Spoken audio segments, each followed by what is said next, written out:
Home sales falling in October to the lowest level in about 2 years. 610,000 units, new homes were sold, down 17.3% from the previous month. Let's bring in Pierre Debbas, managing partner of Romero Debbas real estate law firm. Thank you so much for talking to us. I wish we had better news, but I always say remain optimistic that in the new year, better things to come.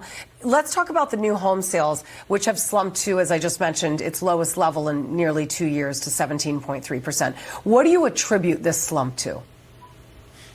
You know, whenever you have an election year, it always creates trepidation with consumer confidence, and especially in a tumultuous time that we were in now. So I think going into the election, what sense of urgency do you have to pull the trigger, right? Interest rates, although the Fed has reduced rates a few times, the Treasury's gone up and mortgage rates have actually slightly increased, which is a bit counterintuitive. So when you look at those two factors, the election and rates, everybody stayed on the sidelines. Now, I can tell you, since November 5th took place, we have seen a very handsome uptick in interest in the real estate market. You know, our law firm, we have the largest residential practice in the country. And this week in particular, holiday week, we saw a tremendous amount of inquiries in people coming off the sidelines, which is great because when you preface it that, you know, where are we going to find some optimism? I think that this is a phenomenal sentiment to create optimism going into 2025. Right. Now we have the election done. The stock market clearly reacted very positively to the outcome of the election. And I think that you're going to see a continued effort by the Fed, also with the president, to continue the rate reductions, which will at some point translate to reduction in mortgage rates. And I think next year is going to be a phenomenal year for real estate. Consumer confidence is key in growing this economy and taking it out of the ditch that we're currently in. Maybe this is a sign of good things to come. Again, trying to be optimistic. Pending home sales have inched up for the third month in a row. What do you think is to thank for home buying momentum building?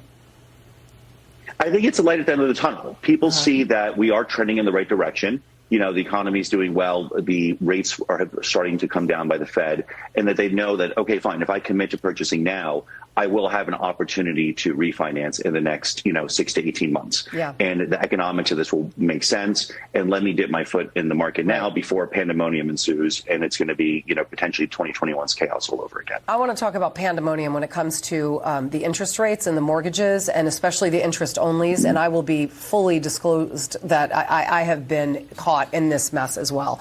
The average rate on a 30-year mortgage in the U.S. eased this week, though it remains near 7%. That is astronomical. If you have a mortgage and you're paying near 7% after mostly rising in recent weeks, that's a nightmare. And I'll tell my personal story. I'm not afraid to admit it, but I'm actually looking for a loan modification currently because my mortgage with Wells Fargo Bank was in the 3% range when I had an interest only. It has tripled since it fully amortized about a year ago. What do you say to those people that want to buy new homes and can't afford to pay these interest rates?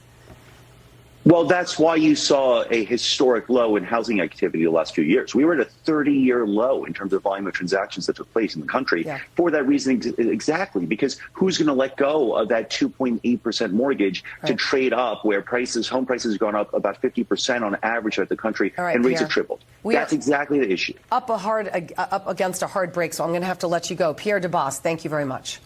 Thank you. Happy Thanksgiving. Thank you.